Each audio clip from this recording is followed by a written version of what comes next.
c'est Monsieur Johan Ben-Nisri qui représente le CCOJB et auquel je passe la parole. Je pense que vous êtes le seul à intervenir pour le CCOJB, donc vous, une dizaine de minutes, ça va aller? Ça va aller en une dizaine de minutes? Très bien. Eh bien, vous avez la parole, vous pouvez vous installer.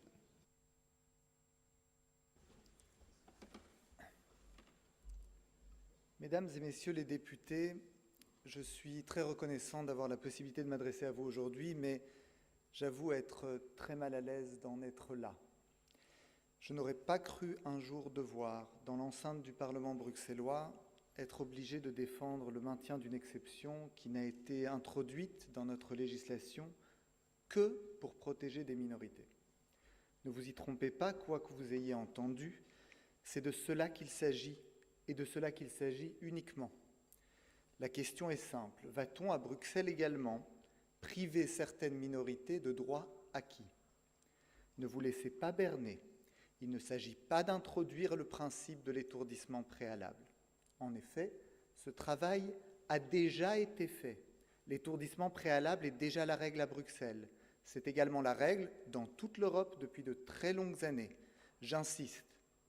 Aujourd'hui, l'écrasante majorité de la production de viande en Europe suit la règle de l'étourdissement préalable. C'est uniquement parce que cette règle a déjà été discutée et validée qu'une exception, sous condition, a été prévue au nom de la protection des minorités religieuses. C'est cette exception qui s'applique dans notre région depuis des décennies. Et ce qui est sur la table aujourd'hui, c'est la suppression de cette exception. Et quand je parle de suppression, je vise également la modification de l'exception de manière à la rendre inopérante pour les minorités concernées.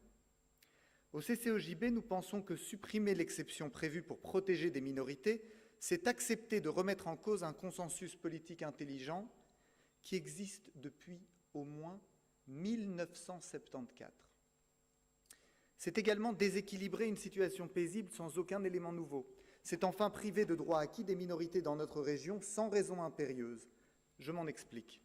Le 18 novembre 1974, pour la première fois, l'Europe décidait de se doter de règles uniformes visant à imposer l'étourdissement préalable lors de l'abattage d'animaux. Elle mentionnait déjà l'importance de conserver les exceptions prévues par les États membres pour garantir le droit de certaines minorités religieuses. En août 1986, la Belgique adopte la loi relative à la protection et au bien-être des animaux. Celle-ci impose également l'étourdissement préalable et conserve l'exception concernant les abattages prescrits par un rite religieux. En décembre 1993, puis une nouvelle fois en 2009, l'Union européenne clarifie encore les règles. Là encore, tout en avançant les arguments scientifiques et en réitérant que la protection des animaux était une valeur cardinale de l'Union, l'Union impose l'étourdissement préalable, mais insiste sur la nécessité de respecter les droits fondamentaux de minorités religieuses. Au fil des années, ces instruments ont fait l'objet de nombreux amendements, sans jamais remettre en cause l'équilibre précieux entre nos objectifs en matière de protection des animaux et le droit des minorités. En 1974, déjà, on avançait les bénéfices de l'étourdissement et on l'imposait largement. On ne peut donc pas prétendre qu'aujourd'hui, on découvre un nouveau fait scientifique qui justifie la proposition dont nous discutons aujourd'hui. En 1974, déjà, on savait que les minorités religieuses devaient être protégées. Il était déjà hors de question que l'on prive certains citoyens européens, et certains Belges en particulier, de la possibilité de pratiquer leur culte, d'assurer la transmission de leur histoire et de leur culture. Il ne s'agit donc pas aujourd'hui de répondre à une nouvelle revendication de minorités religieuses. En 1974, déjà, on savait ce que voulait dire la laïcité, et que son but ultime est de nous unir et de nous permettre de vivre libres et égaux au quotidien, quelles que soient nos convictions. On savait déjà que la défense de la laïcité ne passe jamais par une division ou une polarisation de la société. On savait déjà que pour éviter la tyrannie de la majorité ou le populisme, il fallait absolument être vigilant sur la protection des droits fondamentaux, en particulier ceux des minorités. Alors qu'est-ce qui a changé? Qu'est-ce qui justifie qu'on prive de droits acquis des minorités religieuses? Les différents législateurs qui vous ont précédés avaient en réalité les mêmes préoccupations que vous. Ils étaient aussi attachés au bien-être animal. Ils avaient aussi identifié l'étourdissement préalable comme une piste assez intéressante que pour être imposée. Ils étaient attachés au respect des droits fondamentaux. Toutes ces préoccupations apparaissent clairement dans les travaux préparatoires sur plusieurs décennies. Ils ont pourtant réussi à atteindre un consensus politique intelligent qui a résisté à l'épreuve du temps. Supprimer ou dénaturer l'exception prévue pour protéger des minorités, c'est donc remettre en cause un consensus politique qui existe depuis au moins 1974. Et il n'y a aucun élément nouveau qui justifie de toucher à ce consensus. D'aucuns prétendent qu'il s'agit d'un conflit entre des croyances religieuses et la protection des animaux, ou que cette nouvelle mesure est la marque de leur attachement au principe de laïcité. Alors c'est parfois insultant, mais c'est surtout une erreur.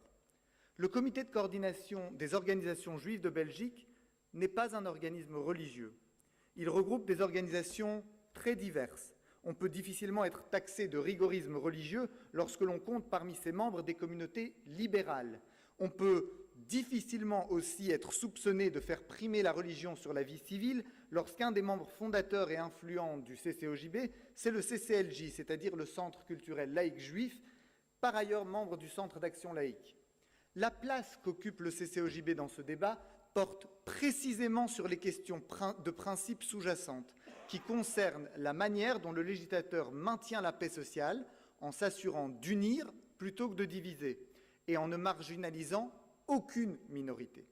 Le CCOJB croit en la séparation stricte de l'Église et de l'État.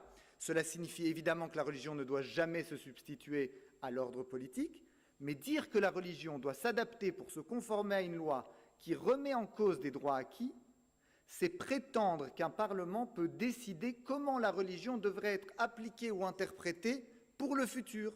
C'est la définition d'une violation de la séparation de l'Église et de l'État. Le CCOJB maintient par ailleurs que la laïcité a pour objet la paix sociale. Elle ne vise jamais à diviser la société, jamais à la polariser. Aujourd'hui, l'écrasante majorité de la production de viande en Europe suit la règle de l'étourdissement préalable. Au nom de la liberté de culte, les minorités religieuses conservent la possibilité, à des conditions strictes, de bénéficier d'une mesure d'exception qui ne prive aucun autre citoyen de ses libertés. Ça, c'est la définition de la laïcité. La suppression de cette exception, c'est le contraire de la laïcité puisque cela vise à ce que l'État interfère dans l'exercice du culte. Pire, elle est contraire à la raison d'être de la laïcité qui vise la paix sociale. Nous avons en effet aujourd'hui assez de recul pour évaluer les initiatives similaires à celles dont nous discutons aujourd'hui. La seule évocation d'une discussion sur le sujet à Bruxelles nuit gravement à la paix sociale et polarise inutilement la société.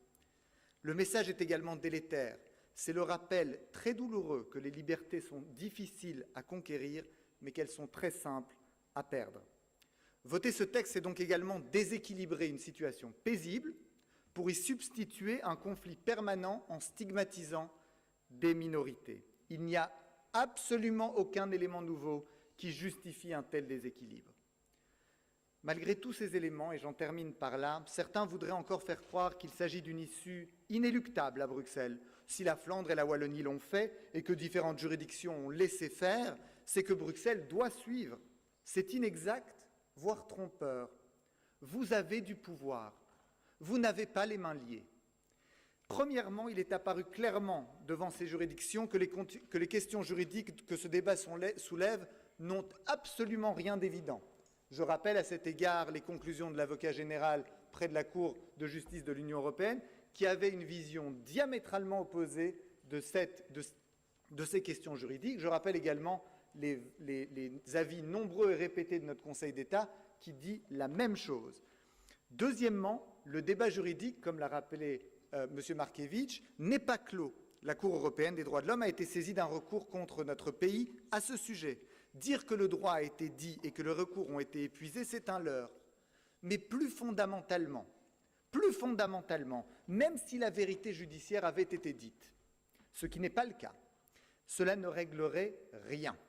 Je vous rappelle à cet égard que nous attendons un arrêt de la Cour suprême des États-Unis qui va priver les femmes américaines de la protection de leur droit à l'avortement.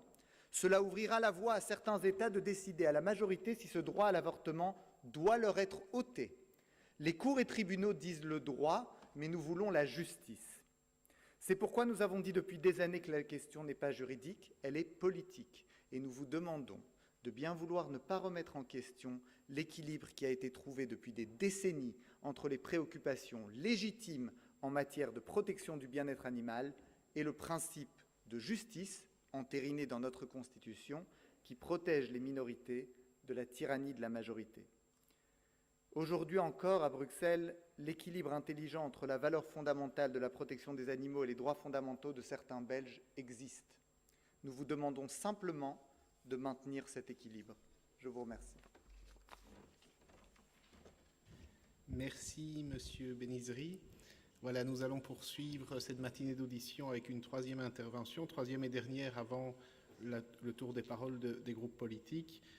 Et je vais inviter les représentants de l'exécutif des musulmans. Je pense que c'est Monsieur